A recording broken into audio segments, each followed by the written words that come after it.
Tuna ujuzi kwenda kutana kwa baramu era mbasaba musango ngeri jabujugudwako abantu abo bebagana kutusa kwani abasindise wadenze mbade ndagwensubirizamu tuvumirane se kuvumirira yenna kikorwa kyakoledwa kubanga teri teka ko kiro tekisebwa mu nkola kiro singa bazemisana singa nanyini takawona yabadde ngaligirie yandabadde jamisana na ita meeting na abasensitizinga na ababulira awe nteka teka yokuba compensating and etandikirawo naye olaba ngagize kiro sawa mwenda gwa kiro oyo manya nti mu sawa musanvu munana mwenda gwa kiro oyo manya nti ezo sawa za babbi nze Matovu Ahmed ekyatuseko ekiro nabadde siri mu kitundu wano siwe nasuze naye ne bankubira essimu ne baŋŋamba nti ababbi b'ettaka batulumbye nenkubira DPC wange owa Kira Road Police Station naŋŋamba ndupeereza manpower peereza abasirikale 99 ejja nange nzija era abasirikale bazze naye waliwo abatuuze bange abadukidde ku nearest police post wali ku Panamera ne bajja n'abasirikale abakubye amasasi ate batulumbye ne basaasaana ekyatuseke ekiro ekikeesezza olwaleero ku lwokusatu waliwo abasajja bajja wano nga bagamba nti basaveya bavudde mu ministry ya land naye ne mbaga nti mumpe ebiwandiiko ebibakwatako tebampa biwandiiko bibakwatako naye baali bakuumi b'abapoliisi okuva Kira Road baba police baneyanjula kuba police ya Kira Road tuze kukuuma bano basabeyinga ttaka ne baga lwaki temwampandiikidde ne baga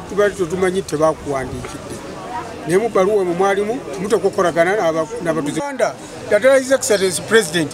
ababbi beerimbika mu ofiisi ezo ezimu ze wateekawo ababbi bazeerimbikamu naye abamu ku bantu baabadde beerufu ne batawa bano bukuumi bano bazze nga bazze okubba n'okumenya amayumba babbe ettaka mu bukyamu tebalina kubiteeka mu nkola kiro era ffe tubaye tumulinda nga misana abeere nga bajja wano oba baatumye oba nga batuwandiikidde ye yennyini yantegeeza kyonna ekinaaba kigenda mu maaso bajja kumpandiikira babeere nga bantegeeza abantu babeere nga bamanya naye kati wabadde kumanyisibwa kwonna ogamba nti waliwo ekigenda okukolebwa tutera okujja wano ku nsonga ez'amasanyu really tujja ku projects ez'omuzikiti gwaffe guno n'ebirala emikolo egy'enjawulo naye ate oluusi tujja ne mu mbeera ey'ennaku twajjako wano era nga Haji Matovu ambuuliddeko nga waliwo abaali baagala okubba ettaka lino ne tujja ne tubakangamuko wano kale batera okukola mu bitundu bya Naggulu eby'enjawulo tubyani abagambye nti ettaka lya Naggulu liri prime nti lya buseere era buli omu lyatunuulidde okulibba era tuze tugoba ababbi eyo mu bitundu eby'enjawulo twali wansi eri mu Kasenke wa tuze tugendayo nga ababbi bano buli balaba nga abantu bali ku lwabwe ati wali abayambako balowooza nti basobola okubba ettaka naye buli bwe tugendayo era abantu ne tubagamba baneetukwatire wamu abayaaye bano tutera obbagoba kyetwali tutambuzaako ne wano naye kati bano olw'okuba nti bayaaye babbi kyovudde olaba bazze mu kiro kubanga bw'oba okakasa nti kyoliko kituufu ng'ogamba lina ettaka liryo era walifuna mu mateeka lwaki oba ojja mu kiro ng'omubbi bazze n'abayaaye bamenya amayumba g'abantu bayingidde bakubye abakadde bakubye abaana abato abantu abamu kati balina mu malwaliro bapooca na biwundu babbye zi TV z'abantu ssente n'ebintu eby'enjawulo kati ogamba otya nti ozze kubanja ttaka lyo kufuna ttaka lyo lyogamba nti walifuna mu butuufu naye ate n'ojja mu kiro butumbi n'abayaaye ababbi kyebabadde baliko tuvumirira ebikolwa bino era nga katusuubire nti poliisi ejja kwanguwa nnyo nnyini ddala okulaba nti ababbi bano mbayita babbi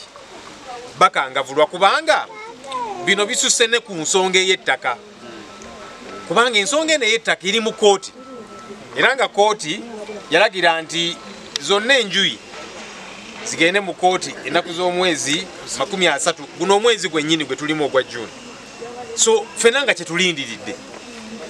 kati bano bo baba nga bakakasa nti ettaka lino lyabwe balifuna mu mateeka lwaki tebalindiridde kuba kati wabuzaayo weeks 2 n'ogenda mu kooti n'ogaa nti kaakati ebiwandiiko ebinjogerako biibino ebiraga nti ettaka lino lyange kooti n'esalawo kyesalawo naye olw'okubanga bamanyi nti buli kye bakola kikyamu kya bumenyi bw'amateeka era nga bamanyi nti ne mu kooti tebalina bujulizi bubataasa bo nga bo kyovudde olaba bazze mu kiro okukola effujjo okubalumbaganya. Njagala nange okwebaza abatuuze kubanga nga wadde babadde bakyamu baze mutumbi ne bakuba abantu baffe ne banyagulula naye poliisi yo erina kuba bukuumi naye namwe nga ngambye nti omuntu wabulija nakolagana ne poliisi gwe ero si yasokerwako bwe mumukwata mukunganya omwitaani mutegedde mukubiraani kuba at the end of the day two wrongs don't make a right. Ekyo muganda kigamba batya? Two wrongs don't make a right. Ensobi bbiri tezikola ki? Tezisolvinga kizibu, tezikola kituufu kimu. Kuba kati ono babaze kutemula, babaze kunyaga, ate naawe n'otemula. Etteeka lizibu, osanga ekyo likoze eki? Njamuga togendayo yeeyo. Muntegedde? Naye nga yakola okulonyoza ki? Okukwe. So njagala mubeere bakakamu. DPC wali osi yaluwa osi huyo ati osi loza polisi actually ngenda kwa wana inaini ngenda kwa wana inaini berenga DPC wa inaini berenga mutagede tonchimaze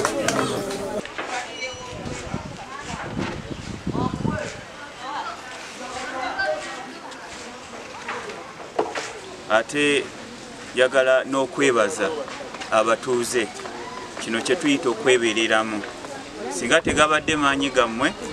wano babadde bamazeewo okuwambawo naye njagalira okwongera okubasaba muyimirire wamu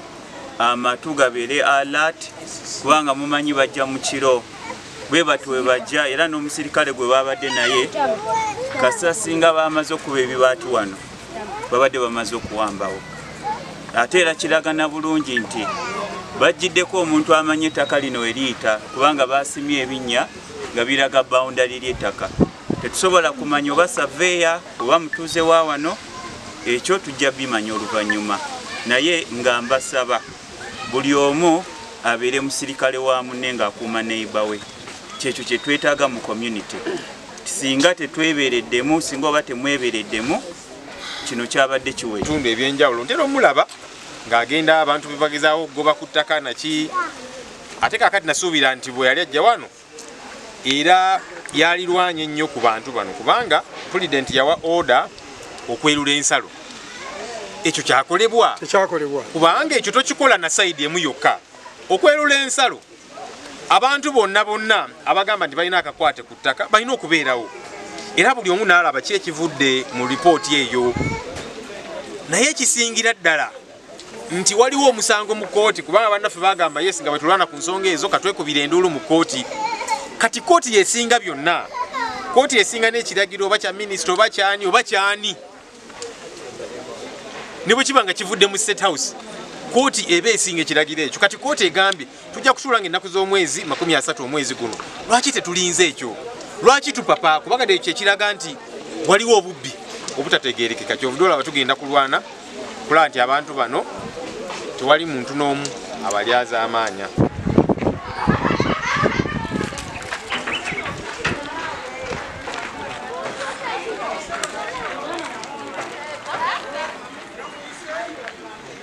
naye ku spidi gye babaddeko they caused even an accident mu kakoona wali wansi ne basanze kwano kuparamera nga piki zipakinze unfortunately baranise emisinde bakola ki ne badduka kati owabadde n'emundu wano naye babadde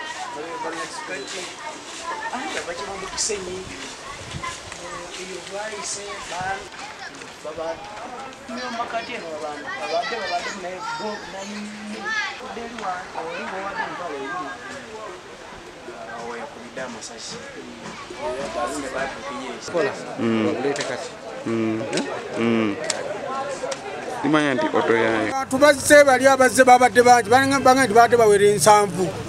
ne bakoona amayumba bagaggyemu amadirisa ebintu by'abantu amasimu firiji tv ebyo byonna dvd tewali bye basigaza ebyo byonna ababbi babibye ku kiro ekikeseza olunaku luno olwaleero naye nga gye byava waliwo abaali bagamba wano balinawo ettaka kamishona wa land nasazaamu ekyapa kyabwe aba Eastbat University nga bakulirwa omwami bamuyita Patrick Irumba ne bagaa nti wano balinawo ettaka era bampandikira baluwa aba Eastbat ne bagaa tulinawo ettaka naye kuliko abantu kamishona wa land bwe twamutegeeza balooya baffe ekyapa kyabwe n'akisazaamu